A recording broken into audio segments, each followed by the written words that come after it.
বন্যার ওই পানির লগে জাদু হন আর ঘরে থাকা যায় না, ঘরের উপরে দিয়ে আপনার হোঁত হয়েছে। যদি অজ্ঞ হইতো সারা যাইতো কতুকা হোঁত হই এই মুরকারে খোঁট ব্যাগ বাসায় লই চলে গেছে। এখন ঘরে দোনোয়ান হোঁচা আলাইছে। অন আমরা কিভাবে থাকুন কিভাবে খামু, শ্বাসবাসও এবারে চলো না। অন ঘরে খাদ্যর কিছুই নাই, ঘর দোনোয়ানও বই যার হচ্ছে। গত 3 দিন যাবৎ নোয়াখালীতে বৃষ্টি না হওয়ার কারণে জেলায় বন্যা পরিস্থিতির উন্নতি হতে শুরু করেছে। বিশেষ করে জেলা শহরে যে প্রধান সড়ক এবং আশপাশে যে শাখা প্রধান সড়কগুলো রয়েছে সেগুলো থেকে পানি নামতে শুরু করেছে। এই পানি নামার সঙ্গে সঙ্গে কিন্তু এখানকার যে বানমাসী মানুষ রয়েছেন তাদের ঘরবাড়ি, রাস্তাঘাট এবং হাঁস মুরগি ও গবাদি পশুর খামার এবং কৃষি ও মৎস্যঘেরের ব্যাপক ক্ষতি সম্মুখীন হতে হবে বলে এখানকার বাসিন্দারা জানিয়েছেন। এতে করে এখানকার যেই বন্যার যেই ক্ষত সেটা কিন্তু এখন ফুটতে শুরু করেছে। তো গত কয়েকদিনের টানা যে বন্যা, এই বন্যার কারণে এখনও নোয়াখালীর লাখ লাখ মানুষ কিন্তু পানিবন্দী রয়েছেন। এদের মধ্যে প্রায় 3 লক্ষাধিক মানুষ জেলার বিভিন্ন শিক্ষা প্রতিষ্ঠান এবং আশ্রয়ন কেন্দ্রে আশ্রয়ে রয়েছেন। তো এখানকার বানবাসী মানুষের একটি অভিযোগ রয়েছে, বিশেষ করে জেলার যে দুর্গম এলাকাগুলো রয়েছে যেখানে যোগাযোগ ব্যবস্থা প্রায় বিচ্ছিন্ন, সেখানে কিন্তু পর্যাপ্ত ত্রাণ পৌঁছে নাই বলে একটা অভিযোগ উঠেছে। আসলে এই অভিযোগটা মূলত প্রশাসন এবং যারা ত্রাণ নিয়ে আসেন তাদের সাথে সমন্বয়হীনতার কারণেই দেখা দিয়েছে।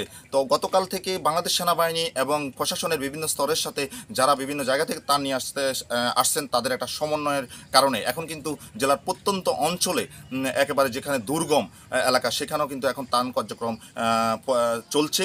আমি এই মুহূর্তে রয়েছি নোয়াখালী সদর উপজেলার মান্নানগর এলাকায়। এখানে সকাল থেকে একটি সংগঠনের পক্ষ থেকে বিভিন্ন বানবাসী মানুষ এবং আশ্রয়ন কেন্দ্রে ত্রাণ কার্যক্রম চালাচ্ছেন তারা বাড়ি বাড়ি গিয়ে। তো আমি জানতে চাইবো যে তারা কোথা থেকে এসেছেন এবং প্রশাসনের সঙ্গে তাদের কোনো সমন্বয় হয়েছে কিনা একটু বলবেন আমাদেরকে।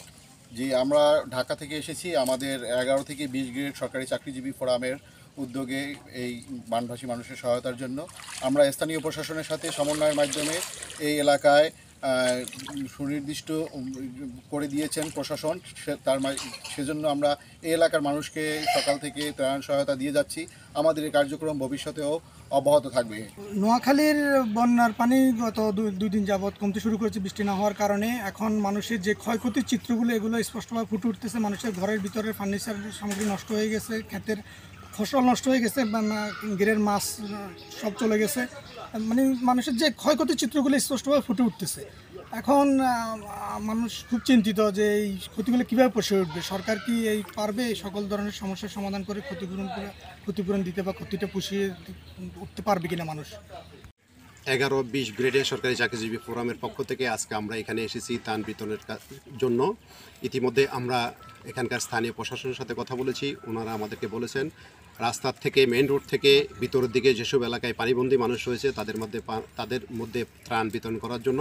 আমরা সেই কারণেই আজকে একটু ভিতরে এসেছি ত্রাণ বিতরণ কার্য পরিচালনা করার জন্য এবং আমাদের এই ত্রাণ বিতরণ ভবিষ্যতে অব্যাহত থাকবে। আসলে এই সংগঠনটি নয় শুধু দেশের বিভিন্ন প্রান্ত থেকে যে মানুষজন তারা কিন্তু বিভিন্ন স্বেচ্ছাসেবী সংগঠন এবং ব্যক্তি উদ্যোগেও এখানকার বানবাসী মানুষের পাশে এসে খাবার এবং ঔষধ নিয়ে এবং যার যা আছে তা নিয়ে কিন্তু পাশে দাঁড়িয়েছেন।